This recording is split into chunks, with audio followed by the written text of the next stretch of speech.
Bonjour à toutes et à tous et bienvenue dans ce nouvel épisode de podcast. Aujourd'hui, c'est Joélie Lee qui vous parle et je vais vous présenter un drama thaïlandais que j'ai fini juste avant d'enregistrer cet épisode pour bien avoir tout qui est frais dans ma tête pour en parler. Ce drama thaïlandais, il s'appelle Ready, Set, Love. Voilà, vous pouvez le trouver sur Netflix et il y a seulement 6 épisodes.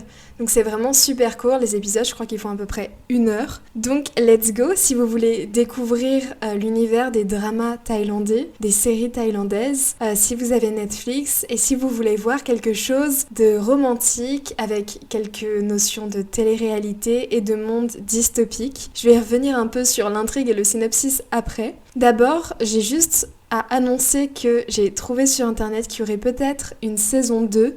Vu que j'ai fini le drama tout à l'heure, je dirais que ce n'est pas nécessaire parce qu'en 6 épisodes, on a une histoire géniale qui se déroule et qui se termine d'une très bonne manière selon moi. Je trouverais ça intéressant de développer une saison 2 pour voir d'autres personnages et un peu la suite de ce qu'ils ont fait dans cette série-là.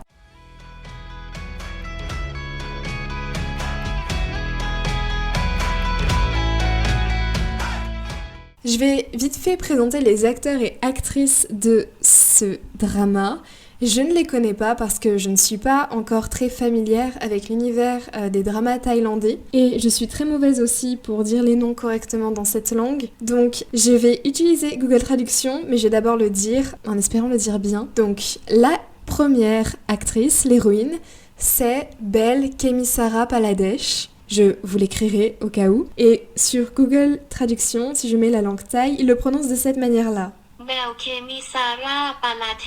Voilà, je sais pas trop quoi en penser. Pour vous parler rapidement de cette actrice, je l'avais jamais vue du coup, mais je trouve qu'elle a physiquement beaucoup de ressemblances avec Moon Ga-young, qui est une actrice coréenne, celle qui joue dans True Beauty, peut-être que vous voyez de qui je parle. Je trouve qu'il y a grave un truc au niveau du visage, elles ont la même tête ovale. Voilà, je me suis fait cette réflexion tout le long du drama, mais peu importe. Et en ce qui concerne le héros, même si en vrai j'aurais pu parler de beaucoup d'autres acteurs et actrices, je vais juste parler des 2 principaux. Même si au final, au fur et à mesure de l'histoire, ils sont principaux évidemment, mais ils sont pas trop au centre de l'attention, ce que je trouve bien. Je vais pas vous donner le nom des autres acteurs et actrices, peut-être que je vous les écrirai en images là sur le podcast. Donc le héros s'appelle Pongtiwat Tangwancharoen. Désolée s'il y en a qui connaissent bien le thaïlandais et qui se rendent compte que je prononce super mal, mais je vous mets sur Google Traduction comment ça se dit. Ok, ok, très bien Google, on a compris. Donc voilà pour les acteurs principaux. Je trouve que les prénoms thaïlandais sont très compliqués quand on les lit comme ça et tout, mais dans les dramas, ils utilisent souvent des abréviations et des surnoms, ce qui fait que c'est super facile et court à comprendre. L'héroïne, par exemple, elle s'appelle Day, mais quand on la présente plus tard avec son nom complet, eh bien, c'est pas Day, donc j'ai aucune idée de comment ils définissent ces surnoms-là. Je suis un peu curieuse de savoir si vous savez parce que je me suis pas renseignée davantage. Donc je vous demande comment est-ce que ça marche en Thaïlande, l'histoire des surnoms, pourquoi ils appellent les personnes de telle manière. Je suis assez curieuse. Faudrait que je fasse mes recherches, mais là je préfère la facilité et juste poser la question à des gens qui pourraient s'y connaître. On va commencer maintenant à parler du synopsis de ce drama thaïlandais.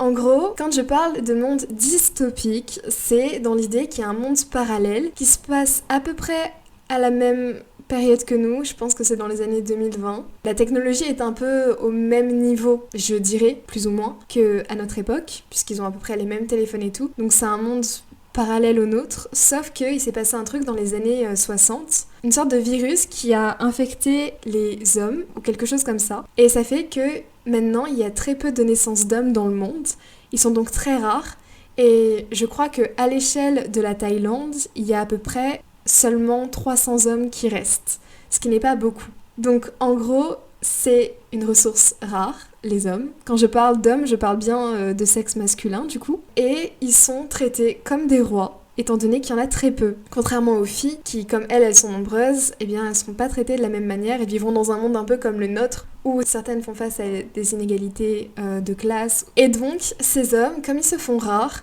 ils sont envoyés dans une sorte d'endroit particulier qui s'appelle la ferme. Et donc ils vivent tous ensemble.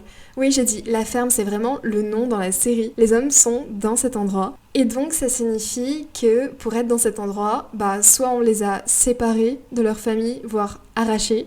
Et ça va être un peu développé au cours de l'histoire, mais je vais pas en dire plus. Qui dit plein de filles dit qu'il y aura des relations lesbiennes. Elles ont envie d'amour. Forcément, c'est pas parce qu'il y a plus de filles ou plus de garçons que ça va influencer ton orientation sexuelle. Il y a aussi des garçons qui peuvent être attirés par d'autres garçons et être gays. Et ça peut poser problème dans cette société puisqu'ils sont rares et donc pour procréer, c'est compliqué. En ce qui concerne du coup cette procréation, la plupart des enfants sont nés à l'éprouvette. C'est très rare les enfants qui sont nés de manière naturelle. Vraiment, c'est un monde très particulier. Et autour du coup de cet homme, et afin de promouvoir la ferme, et montrer à quel point les hommes sont heureux dans cet endroit, il y a une émission de télé-réalité qui a été créée du nom de Ready, Set, Love, donc comme le nom de la série. Et elle a lieu tous les 4 ans, c'est-à-dire pas souvent. Et à l'occurrence, en général, il y a 5 hommes qui participent à chaque fois à cette émission, qui sont donc sélectionnés parmi les personnes de la ferme. D'ailleurs, ça me fait rire parce que au tout début, au premier épisode du drama, ils présentent ces 5 garçons et j'ai directement repéré le blond qui se met torse nu tout le temps, qui s'appelle Max et qui est associé à la couleur violette, parce que chaque garçon est associé à une couleur. Ça rend un peu les choses plus faciles au niveau des épreuves de la télé-réalité, on en reparlera. Et du coup, j'ai trouvé grave mignon. Notre héros, qui est donc lui associé à la couleur rouge, lui s'appelle Son, et il y a vraiment son charme qui se développe au cours des épisodes parce que au début je le trouvais pas incroyable, mais petit à petit il devient mignon, donc ça va, c'est cool. Donc ça c'est 2 personnes que j'ai remarquées. Il y a aussi Almond, comme une amande, et lui aussi il va se démarquer. En fait, ce qui est bien je trouve dans ce drama, c'est que les 5 participants vont être plus ou moins développés. Bon, pas tous. Il y en a un qui est vraiment laissé de côté, il y en a un, on en parle bien plus que ce à quoi je m'attendais. Et les 3 autres qui sont là assez souvent, pas autant que le héros, mais quand même assez là. Et j'ai trouvé ça grave cool parce que c'est des personnages très intéressants et ils avaient leur place à l'écran, selon moi. Donc dans cette télé-réalité, c'est la 7e saison qui a lieu. Quand je dis télé-réalité, du coup le drama n'est pas une télé-réalité, juste pour préciser, c'est bien au sein même de l'histoire du drama qu'il y a une télé-réalité qui se déroule. Donc dans l'émission, les participants hommes, c'est que des beaux gosses pratiquement. Et je me dis, mais en vrai s'il y en a si peu, ils pourraient se laisser aller et quand même pécho s'ils en ont envie. C'est un peu triste qu'ils doivent quand même avoir de la pression sur leur physique.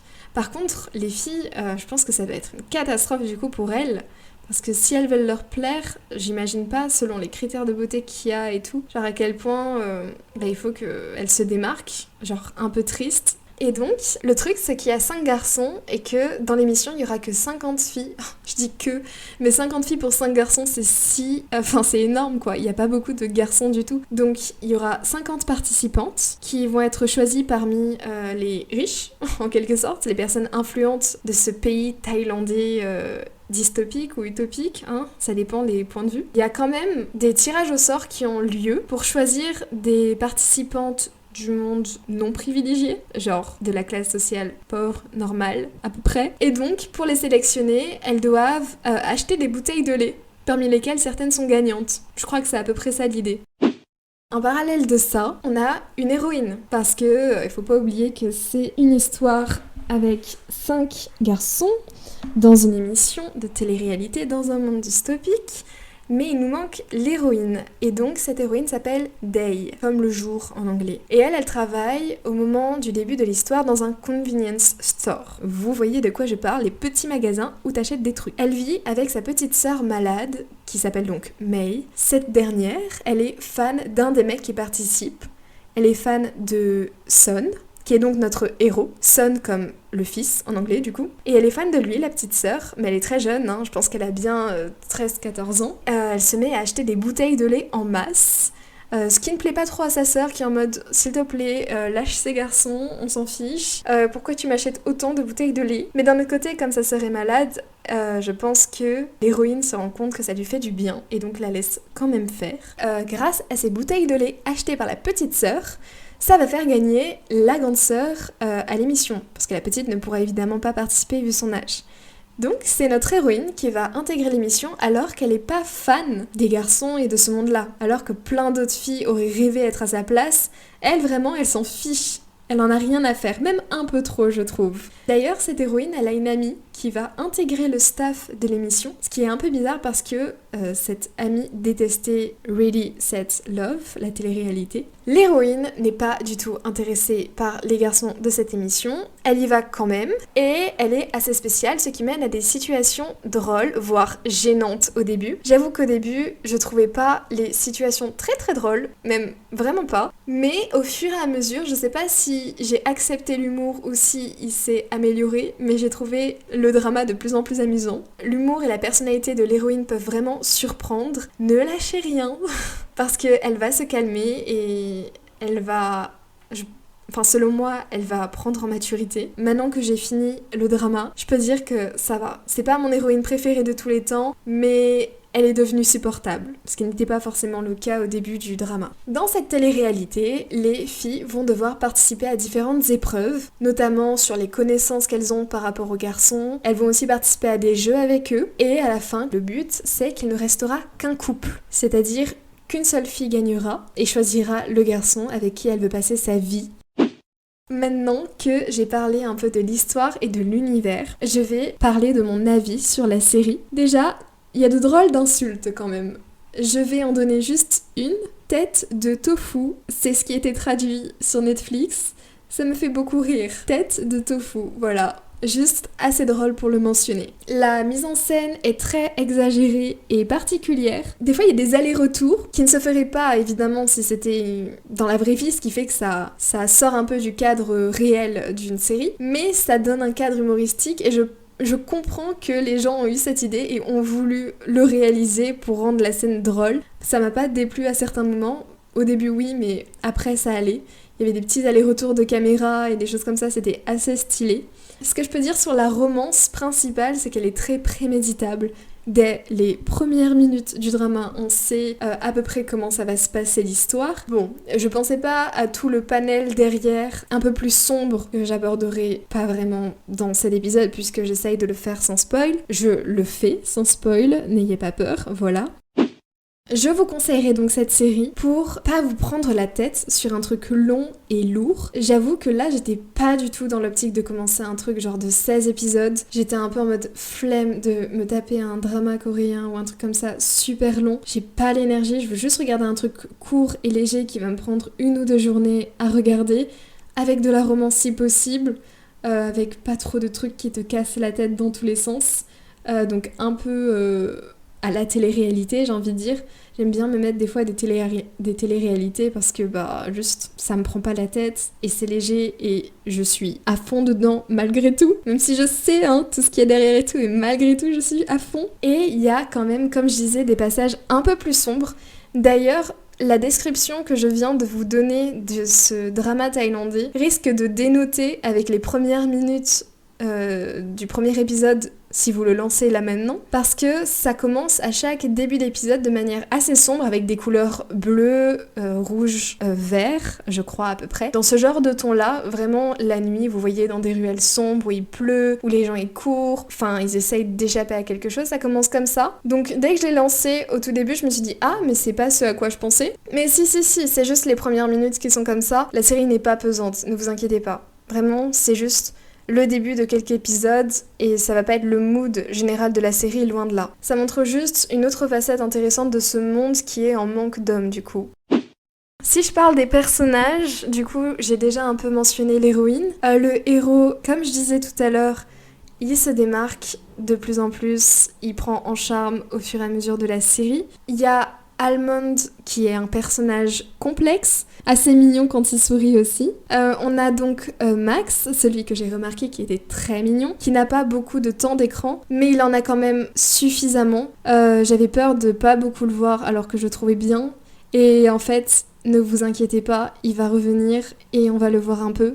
C'est un charmeur de ouf, mais j'ai kiffé son personnage, il est vraiment charmeur mais qu'avec une seule personne et il est à fond sur cette personne, c'est juste trop mignon. On a aussi Chanel qui apparaît comme la meuf populaire, ultra belle, riche. Vous voyez, ce qu'on attend de ce genre de personne, c'est qu'elle se montre exécrable et qu'elle veuille tout faire pour détruire l'héroïne. Sauf que va y avoir une grande évolution autour de ce personnage. Même pas une évolution parce qu'elle est pas fondamentalement méchante, mais elle vit des choses qui fait qu'elle a beaucoup de pression sur ses épaules et que ça se dénote donc dans son comportement parfois. Mais je l'ai trouvée super intéressante, même un peu plus pour moi, plus intéressante que l'héroïne. J'ai eu donc un gros coup de cœur sur la romance secondaire. Le peu d'apparitions qu'ils avaient, j'étais trop contente et je trouvais ça adorable. La romance principale est cringe, vraiment bizarre, mais elle reste sympa quand même. On a de beaux passages et des scènes très mignonnes. Et tout ce que je peux dire pour conclure sur cet épisode de podcast, c'est que ça se termine vraiment. Genre sur les 6 épisodes, on a tous les éléments qu'ils ont développés dans l'intrigue auxquels on va mettre un point final. Il y a évidemment une ouverture à la fin pour au cas où ils décident de mettre une saison 2, ça on a l'habitude de ce genre d'ouverture, mais vraiment genre même après le générique parfois, bon là c'est avant mais des fois après le générique, comme vous savez à la fin des Marvel ou ce genre de trucs. De ce que j'ai vu, ils feront peut-être une saison 2, mais vous pouvez le regarder sans être dans l'optique qu'il y aura une suite parce que vraiment ça se suffit clairement en eux-mêmes ces épisodes-là et c'est trop bien, c'est un trop bon moment qui est passé. Vous me direz ce que vous en pensez de ce drama si vous le regardez. Dites-moi votre avis, est-ce que vous avez pensé comme moi vis-à-vis des personnages ou pas? Je suis un peu curieuse de savoir. Dites-moi aussi si vous l'avez pas vu, si ça vous donne envie de jeter un coup d'œil à ce drama thaïlandais. Donc j'espère que cet épisode solo sur Ready, Set, Love vous aura plu et on se dit à la prochaine fois pour un nouvel épisode. N'hésitez pas à vous abonner, à liker la vidéo, à la partager, à la commenter. Des bisous, au revoir.